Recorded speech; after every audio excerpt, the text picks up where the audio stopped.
starts to elbow them with the handcuffs on. Have you ever witnessed something so unrealistic that you just have to kind of step back and watch?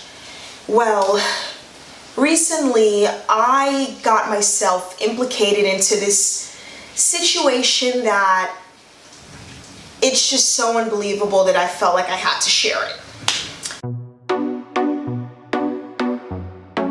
So, some of you may know that I work in real estate, and I use that term very loosely because it's more so that I do property management, slight construction, and more so the legal aspect. But there was a time where I was running a building and it became a little bit too much to handle. And now I know oftentimes I attest that nothing's too much to handle. That, oh, just get right in there. Oh, you know, you could do anything you set your mind to. But honestly, there's times where you have to step back and watch. So I get this phone call, and it's a tenant. And the tenant's telling me that something weird is going on in the building, and they think it's best that I show up. So I actually was on my way there because a person that was working in the building sent me a text message saying, hey, there's some juicy stuff going on here. I'm having a show. I'm enjoying this. And I'm like, you're having a show? You're enjoying what? So it was just so many things happening at once that I found myself saying, okay, maybe I shouldn't go. But being that I had to go, there was nothing I could do.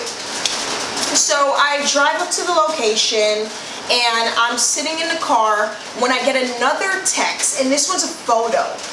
So mind you, I'm outside the location, but I'm receiving a photo of the location. And the photo is of this person that's walking well, I'm not even sure what they're doing, to be honest with you, because it's a photo and I'm like, is that person walking? Why is it blurred? Where are you that you're taking this photo? Because it literally looked like the person had to stick half their body out the window just to get that angle. So I'm thinking to myself, what exactly is going on that you had to capture it? So I decide to just park for a second, take a deep breath, and then go see what's going on with these people now. Lo and behold, I see this woman angry. So she's walking back and forth, angry, and I'm like, okay, all right, okay. So then I'm like, hold on. Let me just sit here and see what she's about to do, because I don't want to walk in and then she starts swinging at me. Because what I mean, she was walking so aggressively. Like, this was not like someone trying to like calm down. This was someone gearing up to fight. So I'm like, all right, okay. Next thing I know, I see this woman grab something from out the grass. So I'm like, what could she be grabbing? Like, and now I will say that the grass should have been cut maybe like a month before, but there was so much going on with this property that we had to do cutbacks on certain things, and I was like, okay, there's no HOV, I'm not gonna get a ticket for this. I can let the grass grow an inch or two. So if I had known that someone would hide something in the grass, best believe it would have been cut. But honestly, that probably wouldn't have changed the price of fish in this situation. And I'm not gonna cry over spilled milk. So I'm looking at the lady and she's like going in the grass for something. And then I realize she picks up like a stick. I don't know where this stick came from. I don't know exactly if it was from a broom or if it was from, and this is gonna sound weird, but if it's from like the tree in the backyard, but it was like a really limber stick. She swings the stick. So I'm like, oh no, now I have to go because she's gonna break the window. But the windows at this location have a child bar. So it's not like the normal ones that you would see in an apartment building. It's more one that could flip up and down, and it has a lock. So I'm like, you know what? Actually, this is great. We have a lock on the window. Not a big deal. I'll just sit back, then I'll go talk to her when she calms down. Case closed. No. Not this case. Case open. So I'm like, all right. She just swinged it at the window. Now I actually have to get out the car. So I get out the car. I'm walking towards the gate. Now, the way how this property is set up is that there's like a long gate, and there's a series of spiral steps, and then there's like 3 different entrances. So it's like you can't really see someone coming unless you're at the front gate or you're on the driveway. So I decide that I'm going to just stand right there behind like this bush, and you know, the grass was getting kind of tall, and I see the woman yelling. So now I'm like, okay, she's semi calmed down. She's not walking back and forth anymore. She's just yelling. So I'm like, okay, not a big deal. All right. No big deal. She then jumps, pushes the AC in the window. So then now I'm livid, because I'm thinking to myself, hold on, you're not allowed to have the AC. Why do you have the AC? And I know a lot of you guys right now are like, all right, so this woman's breaking into your house, and the first thing you're thinking about is, why do you have an AC? Yeah, because there's reasons why when you sign a lease, there's certain clauses in there, there's certain things you have to abide by to live in a person's house. In this particular location, anything, I hate to say, but anything is a weapon. So I'm like, if you can't have an AC, there's a reason why you can't have an AC. So if this AC was not in the window, the lock would have been on, but it wasn't. So the woman pushes the AC into the window, and I guess the person had his flat screen TV right in front of the AC. Does that make any sense? No, but we're not going, no, we're not going to get into that. No. Why? I don't know, maybe he needs to keep his TV cool. Maybe he used to keep his TV in a freezer at his last place. Who knows? But, so, we're at the point where she pushes it into the window. I'm hiding behind a bush because now I'm scared. Now I'm like, okay, so you're like crazy.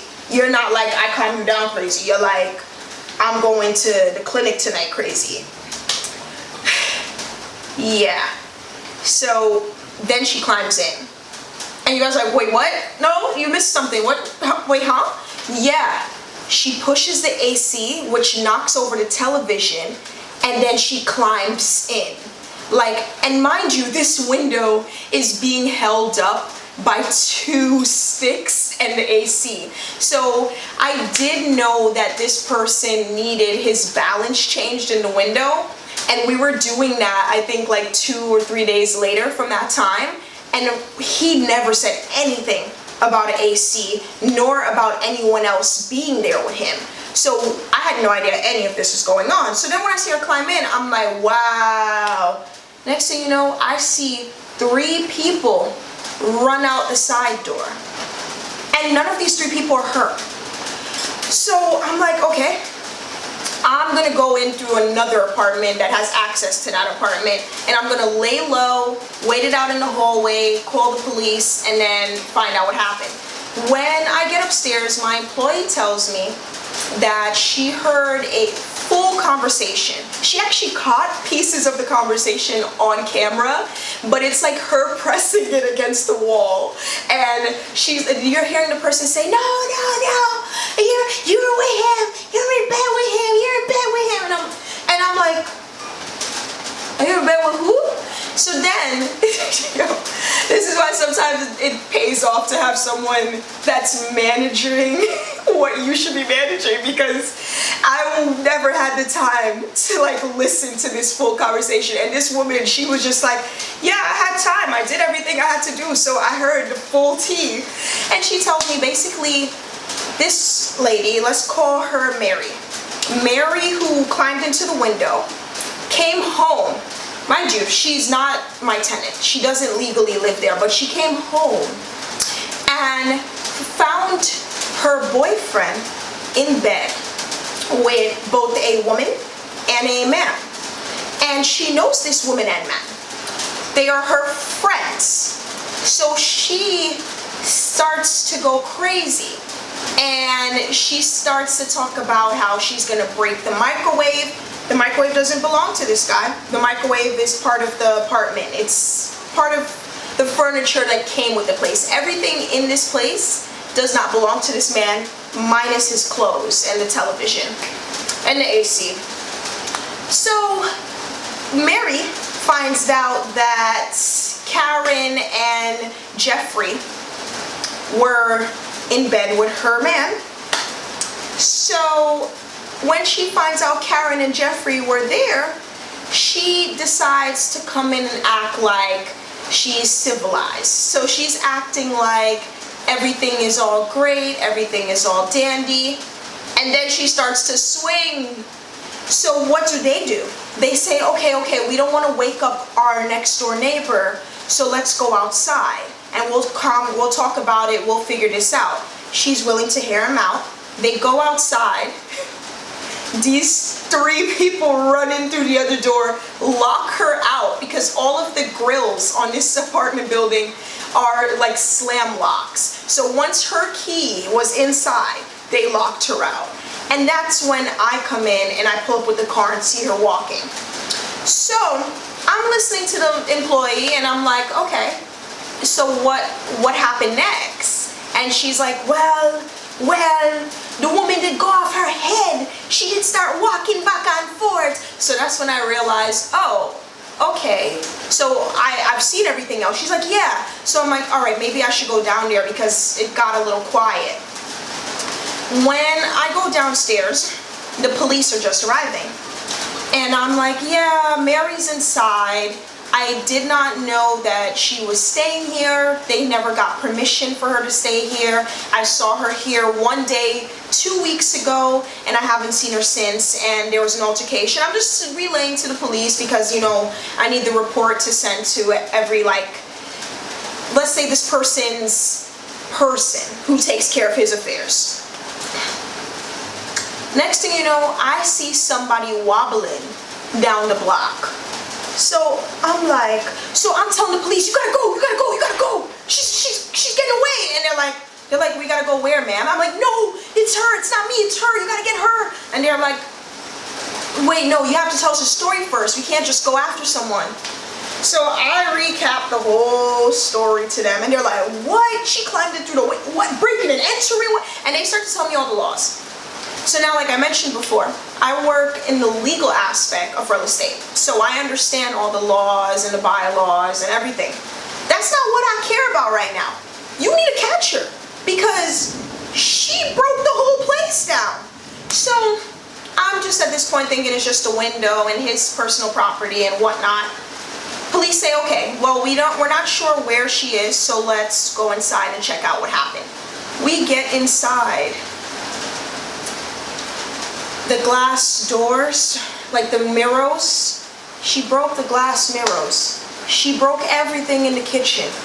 She broke the bed. She broke everything. Like she took this bat at everything. So I'm like, I'm not getting my money back for this. There's no way. There's no way I'm getting my money back for this. Oh my gosh. And then I just thought about the fact that like this person was late on rent.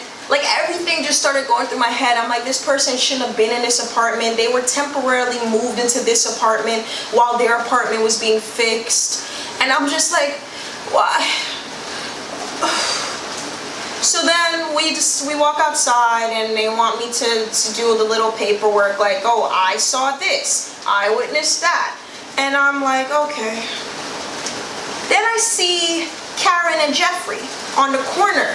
And when Karen and Jeffrey noticed me watching, they ran off. So I said, that's the people she walked in and we gotta go. So next thing you know, they're telling me we don't know who we're looking for. We did not witness this person. So what we're going to do is put you in the back of the cop car.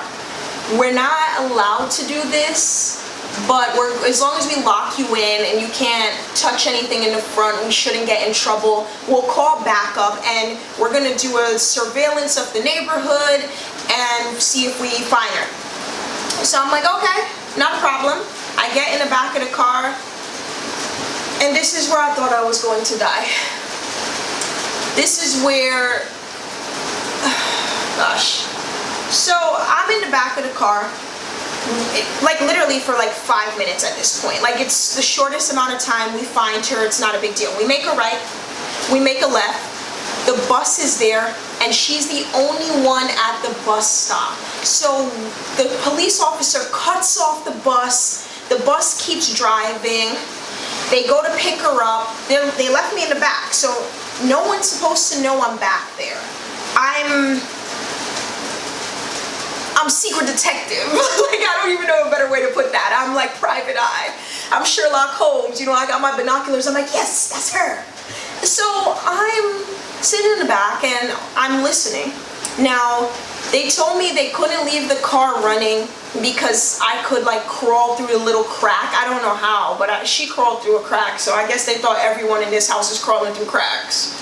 So they're like, okay, but we're gonna leave your window cracked. So they leave my window ajar like that much. Like yes, you're squinting, I'm squinting too, this much. I'm in the back of the car and they're talking to her. So I got my ear like pressed to the car, but at the same time, I know I can't let her see me because then I'm a snitch. Not only am I a snitch, but like if I have to go testify at court, it's like they won't permit it because that thunder. Okay, so yeah, they won't permit it because of course I wasn't supposed to be there to begin with. So I'm watching, I'm just listening, you know, but I'm trying to lay low. Next thing I hear, no, I'm not going. I can't go back. So I'm like, you can't go back where? You can't go, you've been somewhere before? Where you been? So, like I said, I've met this lady one time before. She was very polite, very mannerable. I saw her for like maybe 10 minutes and they told me she was a guest and she left. So I don't know this woman. I don't know if she's capable of, but I guess she had just gotten out of prison like 2 weeks before because all I'm hearing is, nah, I was in there for like 10 years. I'm not coming back. They're not gonna let me come back this time. So I'm like, what did you do that they're not gonna let you come back out this time? So then the police officers, they're like really calm. So I'm guessing they underestimated her because of her stature. So now Mary was a very short woman. She was very in her own head, very pensive. She always had her hair back. She seemed very calm. Like she was aggressive, but she was more so what like Jamaican people would call yamming up yourself. Like she was very like swinging at the air, never swinging at a person. So they're talking to her very calmly. They're letting her talk out. You know, she's screaming and she's yelling and you're not taking me back, you're not. And then I see they handcuff her. So I'm like, okay, not a big deal. This is over. We're gonna go home. Case closed. They handcuff her. She's sitting down. She's calm. Okay, things are looking up. No. She stands up. And I'm thinking, okay. So she just wanted to stretch her legs. They're letting her walk back and forth. All of a sudden, she charges at one of the officers. And like I said, her hands are behind her back. She like shoulders him to the ground. And then the other officer steps in to grab her and she shoulders back. And she starts to elbow them with the handcuffs on. So then I turn away because I'm like, oh no, I gotta text somebody. I gotta tell somebody where I am, what's going on, just in case these cops don't make it out. So I'm texting, hey, you won't believe what's going on. In the middle of cop. Next thing you know, I'm hearing, ah! I look to see her teeth coming out of this officer's leg.